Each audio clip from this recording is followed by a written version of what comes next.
Fan भी तो मुनावर का हो। बहुत बढ़िया भाई, एक बार फिर अगेन जोरदार तालियां बजाओ भाई के लिए। यार ऑडियंस थोड़ी सो रही है ऐसा लग रहा है मेरे को। डोंट वरी, इंडिया के 92 पे 7 विकेट्स गए हैं। 92 पे 7 विकेट्स नहीं गए हैं, 92 फॉर नो लॉस। मैं स्कोर बताता रहूंगा बीच में, थोड़ा सा उसमें आएगा ऐसा ट्विस्ट, क्योंकि मैं नवजोत सिंह सिद्धू नहीं हूँ कुछ बकचोदी करने के लिए। सीधा स्कोर बताऊंगा आपको, है ना। हाँ मैम, आपका क्या नाम है? यस आपका तेरा पता है श्रुति मेरे को, तू दिख भी नहीं रही यहाँ से। यहाँ से किसी ने बताया मेरे को? सचिन ने बताया। तेरी फ्रेंड है सचिन?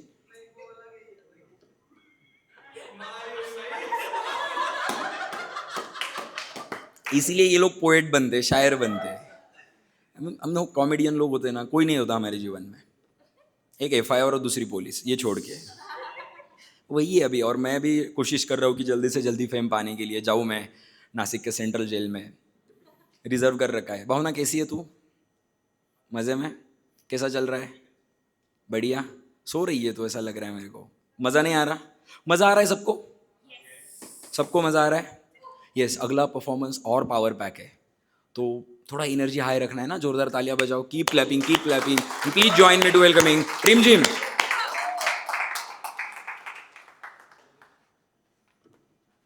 क्या बोल रहे ले पब्लिक?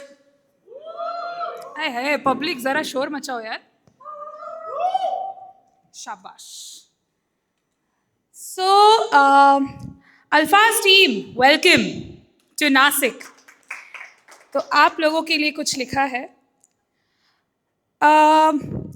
नासिक को अगर कुछ ऐसा बताना हो तो ये दो शब्द, ठीक है।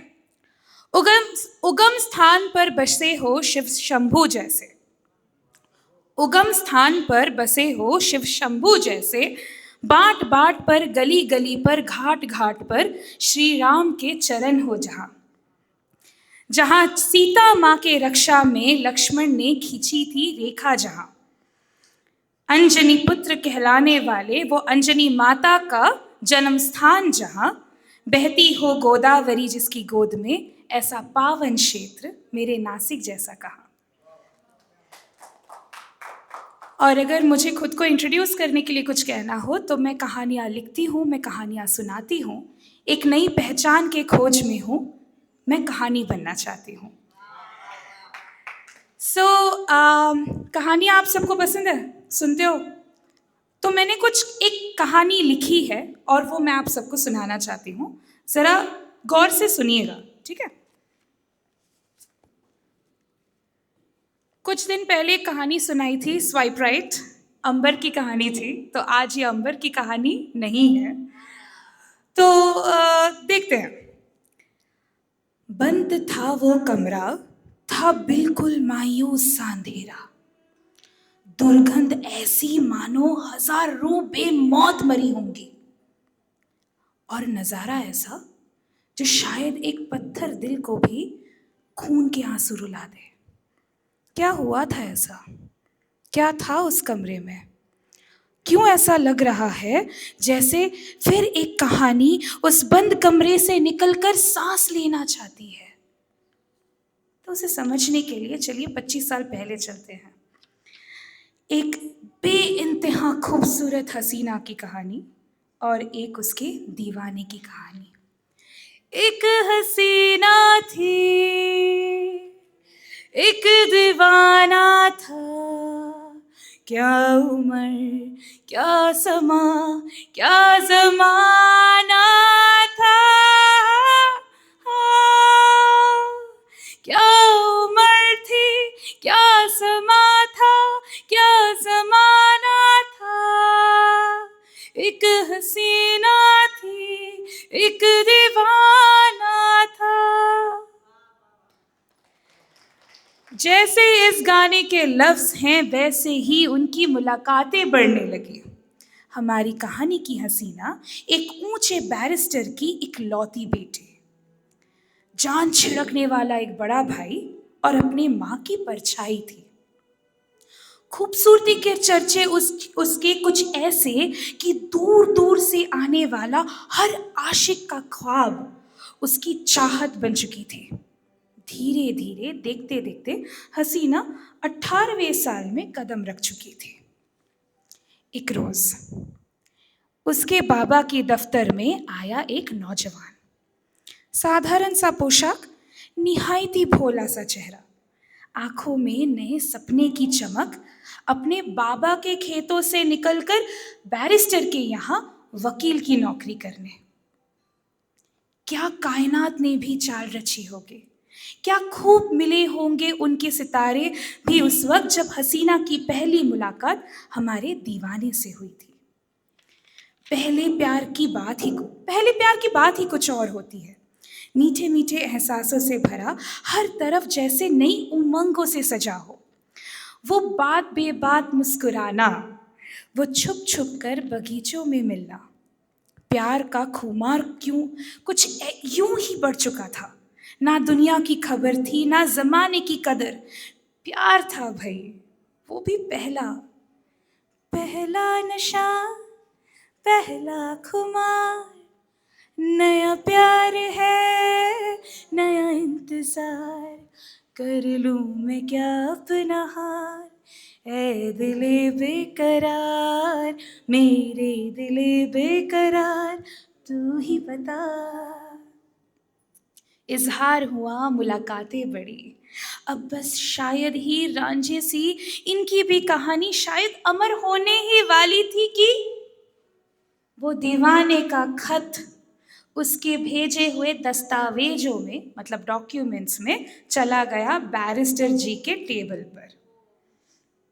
अब कहानी का अंजाम आप सबको तो पता ही होगा। हसीना हुई दीवाने से अलग, माँ ने मारा तमाचा, भाई ने दी शर्त, खबरदार जो उस 2 कौड़ी के लड़के से फिर मिली तो। बहुत रोई वो, बहुत गिड़गिड़ाई, पर आंखों का तारा आज सबकी आंखों में चुभने लगा था। माँ, वो एक वकील है, ऊंचे खानदान का ना सही पर ऊंचे विचारों का है। माँ, जाने दो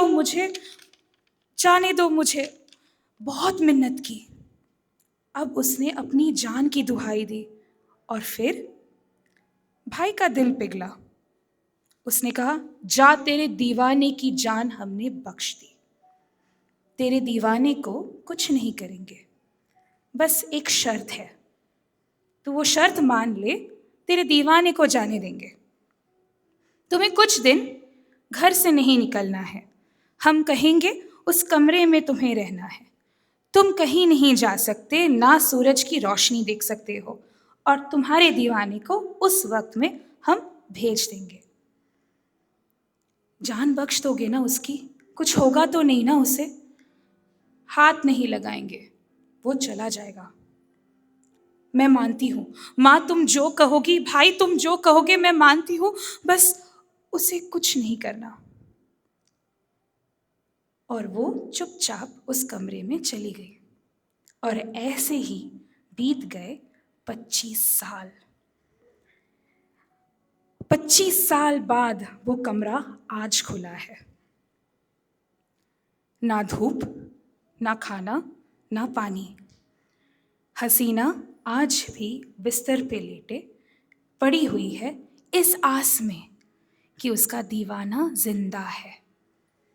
और दीवाना इस बात से अनजान थी वो कि 25 साल पहले ही बीच चौराहे पर बड़ी बेरहमी से उसके दीवाने को मार दिया गया था। हर कहानी का अंजाम अच्छा नहीं होता, हर कहानी का अंजाम हैप्पी एंडिंग नहीं होता।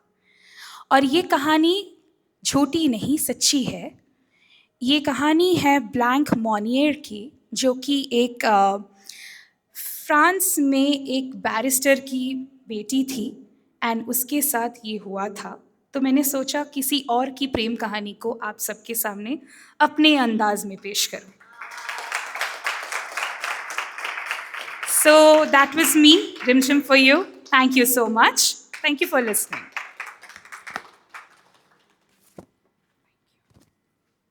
एक बार जोरदार तालियां बजाओ रिमझिम के लिए। बहुत बढ़िया। कैसा लगा परफॉर्मेंस रिमझिम का? टू बी ऑनेस्ट, देखो अब सच बोला मैं बढ़िया। ये क्या है इसका? ओके, सो किसी को बोर हो रहा है? कोई है जिसको बोर हो रहा है? सच बोलो यार, झूठ मत बोलो। देवांश, मजा आ रहा है क्या? किस बारे में बताया अभी?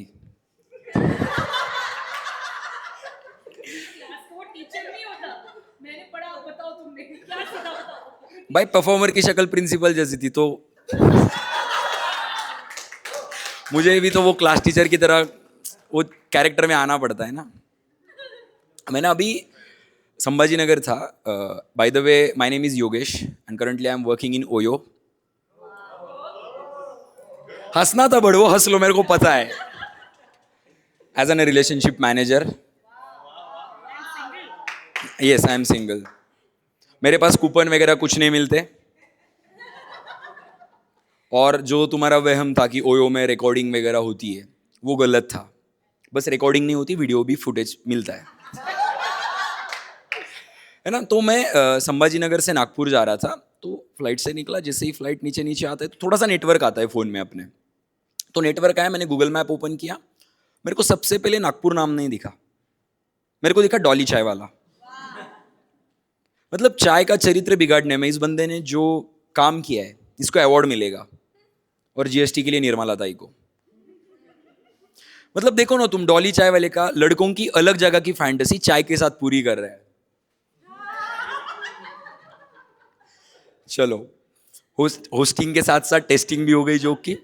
सो ऐसे ही तुम्हारी एनर्जी मेंटेन रखना, कुछ कविताओं के लिए, कुछ फनी के लिए, क्योंकि ये जो आने वाला बंदा है, ये हम इसको मिक्स सब्जी कहते हैं। ये पता नहीं क्या करता है, ये प्रोड्यूसर भी है, एक्टर भी है, ये शायर भी है, ये स्टैंड अप कॉमेडियन भी है, बहुत मिक्स हाइब्रिड का बंदा है। So keep clapping for Abhijeet Gaekwad.